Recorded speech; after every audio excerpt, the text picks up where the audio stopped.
جیسے ہی ذوالحج کا چاند نظر آتا ہے تو وہ تمام لوگ جو قربانی کرنے کی نیت رکھتے ہیں ان کے لیے بال کاٹنا اور ناخن کاٹنا وغیرہ پر پابندی ہوتی ہے، تو اس کے بارے میں کیا سرکار دو عالم صلی اللہ علیہ وسلم کا فرمان ذیشان ہم تک پہنچتا ہے. حضور نے یہ فرمایا کہ جو شخص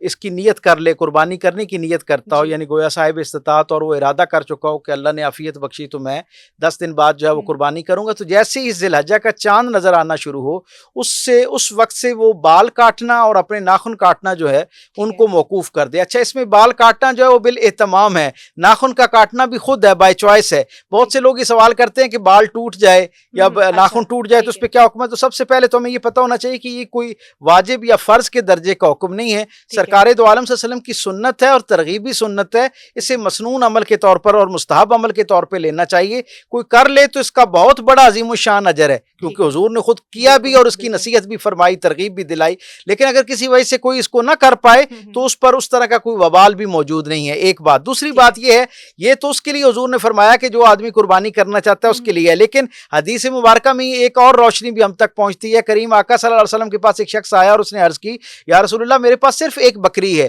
اور میں اسے قربان کرنا چاہتا ہوں، لیکن معاملہ یہ ہے کہ یہ میں نے کسی کو عاریتاً دے رکھی ہے کہ اس کا دودھ جو ہے گویا وہ مجھ تک پہنچتا رہتا ہے اور اس سے میرا ایک نظام چلتا ہے. رسول اللہ صلی اللہ علیہ وسلم نے ان کو منع فرما دیا کہ آپ قربانی نہ کریں، لیکن ان کے چہرے اقدس کے اوپر آنے والی مایوسی کو دیکھ کے کہ میں سعادت سے محروم ہو رہا ہوں، قربانی نہیں کر پا رہا، رسول اللہ صلی اللہ علیہ وسلم نے فرمایا کہ اگر تم قربانی کی استطاعت نہیں رکھتے تو تم یوں کرو کہ یکم ذی الحج سے لے کے 10 ذی الحج تک، جب یوم نحر آئے یعنی قربانی کرنے کا دن آئے، اس وقت تک تم بھی اپنے بال کاٹنا اور اپنے ناخن کاٹنا ترک کر دو. اللہ سے امید ہے کہ تمہیں اسی طرح کا اجر اللہ تعالیٰ عطا فرمائے گا جیسے قربانی کرنے والوں کے لیے اللہ نے اجر لکھ رکھا ہے. اچھا ڈاکٹر صاحب، میرے 2 سوال ہیں. وہ یہ کہ قربانی کے حصے جو ہیں وہ کس طرح سے کیے جاتے ہیں اور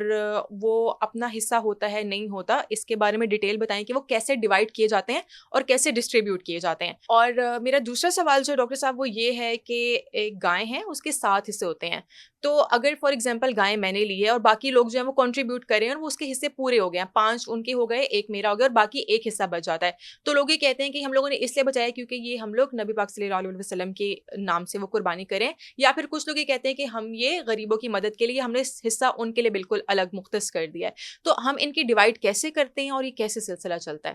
بہت سادہ سی بات. پہلی بات تو ہمیں یہ سمجھنی چاہیے کہ یہ مستحب عمل ہے، یعنی پسندیدہ عمل ہے کہ قربانی کا جانور جو ہے اس کے گوشت کو 3 حصوں میں تقسیم کیا جائے. یہ ایک بڑی طویل اس کی تاریخ اور روایت، اور اس کے اندر بہت سارا خیر پوشیدہ ہے کہ ایک حصہ جو قربانی کرنے والے ہیں ان کے اہل خانہ کے لیے ہونا چاہیے، ایک حصہ جو ہے وہ عزیز و اقارب تک پہنچنا چاہیے، اور ایک حصہ جو ہے وہ خالصتاً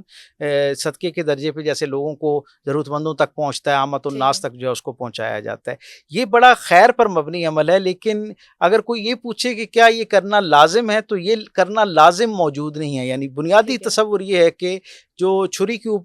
گردن کے اوپر چھری کا چلنا ہے وہ اللہ کے نام کے ساتھ ہو اور قربانی کی نیت کے ساتھ ہو، تو اللہ کے ہاں تو نہ خون پہنچتا ہے قرآن حکیم کی آیت کی روشنی میں، نہ گوشت پہنچتا ہے، بلکہ اللہ تک تو نیت پہنچتی ہے. ایک بات یہ ہے. اور جہاں میں نے اس کی اندر یہ جو آسانی ہے یہ آپ کے سامنے رکھ دی ہے، وہیں پہ میں اپنے سامعین و ناظرین کو سمجھتا ہوں کہ یہ بات نہ بتائی جائے تو زیادتی ہوگی کہ جیسے یہ 3 حصے کرنا جو ہے وہ بہت ہارڈ اینڈ فاسٹ رول نہیں ہے. بالکل اسی طرح ہی یہ بھی لازم نہیں ہے کہ آپ ایک بڑا حصہ جو اپنے گھر کے اندر رکھ لیں اپنے حصے کے نام پہ، اور باقی یہ اپنی ضرورت کا اپنے پاس رکھیں. اور اللہ نے آپ کو استطاعت دے رکھی ہے، آپ تو پورے سال سے کھاتے آ رہے ہیں، آپ کے افراد خانہ، آپ کے گھر کے لوگ بھی روزانہ کی بنیاد پر پورا سال گوشت کھاتے رہتے ہیں. تو کیا یہ اچھا ہو کہ یہ جو ہمارے پاس قربانی کے نام پر گوشت آتا ہے صرف برکت کے لیے تھوڑا سا گوشت اپنے پاس رکھیں، ایک آدھ دن کے استعمال کا، اور باقی وہ بھی جو ہے اسے اللہ کی مخلوق اور ضرورت مندوں تک جو ہے اس کو پہنچایا جائے، تو شاید اس کی مقصدیت کئی گنا بڑھ جائے گی. اب دوسرا آپ کا وہ جو سوال جو آپ نے کہا، ایک قربانی کے اندر اگر عرفیت میں 7 حصے پائے جاتے ہیں تو اس میں سے 5 آپ نے بتایا کہ آپ نے دیے اور باقی 5 لوگوں نے دیے اور ایک آپ کا حصہ تھا. اب وہ جو ایک حصہ بچ جاتا ہے نا، تو جس نے اس کی رقم ادا کی ہے، جس کی طرف سے اس کی رقم گئی ہے، اس شخص کی طرف سے جو ہے وہ قربانی تصور کی جائے گی. سب سے پہلے تو ہمیں یہ سمجھنا چاہیے. اور یہ اجتماعی طور پر نہیں کی جا سکتی کہ 5 لوگ وہ تھے اور ایک آپ تھے، 6 لوگ تھے، 7واں آدمی نہیں ملا تو آپ نے کہا جی ہم 6 لوگ مل کے جو ہے وہ آخری ایک حصے کی قیمت جو ہے وہ طے کر لیتے ہیں. اس طرح نہیں ہوگا. اس کے لیے ایک الگ سے ایک انفرادی درجے کا آدمی جو ہے وہ اس کو کرے گا. ایک تو یہ بات ہے. دوسری بات یہ ہے پہلا حق آپ تصور کریں قربانی کا واجب ہونا جو ہے اس کو ادا کرنا پہلے ضروری ہے، اور واجب صاحب نصاب زندہ آدمی کے اوپر ہوتا ہے۔ سو سب سے پہلے افراد خانہ میں سے بھی وہ بندہ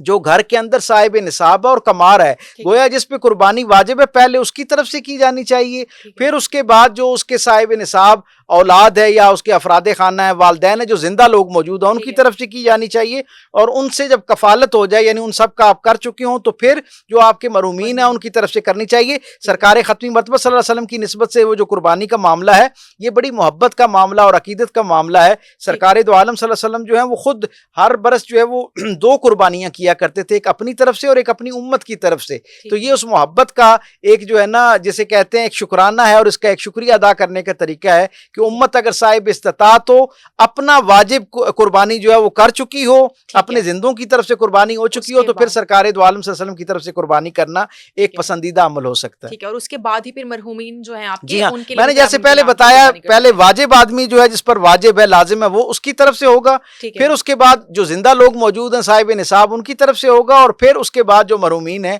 ان کی طرف سے جو ہے وہ آپ قربانی دے سکتے ہیں۔ اور ایک آخری ماں سوائے اس کے، اس میں ایک شرعی معاملہ ہے، ماں سوائے اس کے کہ جو مرحوم ہے اس نے کوئی وصیت نہ کر رکھی ہو، اگر اس نے وصیت کر رکھی ہے تو پھر اس کا جو مال چھوڑا ہوا ترکہ جسے ہم کہتے ہیں شرعی زبان میں، وہ جو اس کا ترکہ ہے اس میں سے پہلے اس کی قربانی دی جائے گی، اس کے بعد جو اس کا بچ جائے گا مال اس میں سے پھر باقی وراثت کی تقسیم ہوگی۔ ٹھیک ہے، اور ڈاکٹر صاحب میرا آخری سوال یہ کہ غیر مسلم جو لوگ ہیں ان کے اوپر قربانی کے گوشت کی تقسیم کس طرح سے کی جانی چاہیے؟ کیونکہ کچھ لوگ یہ کہہ کے منع کر دیتے ہیں کہ یہ غیر مسلم ہے اور ان کے اوپر نہیں بنتی، ان کو نہیں دینا چاہیے گوشت، تو ایسی کوئی ممانعت ہے؟ دیکھیں ایک سادہ سی بات ہے، سب سے پہلے تو ہمیں یہ پتہ ہونا چاہیے کہ پہلا حق جو ہے وہ تو کلمہ گو مسلمان کا ہی ہے کہ اس تک پہنچنا چاہیے۔ دین نے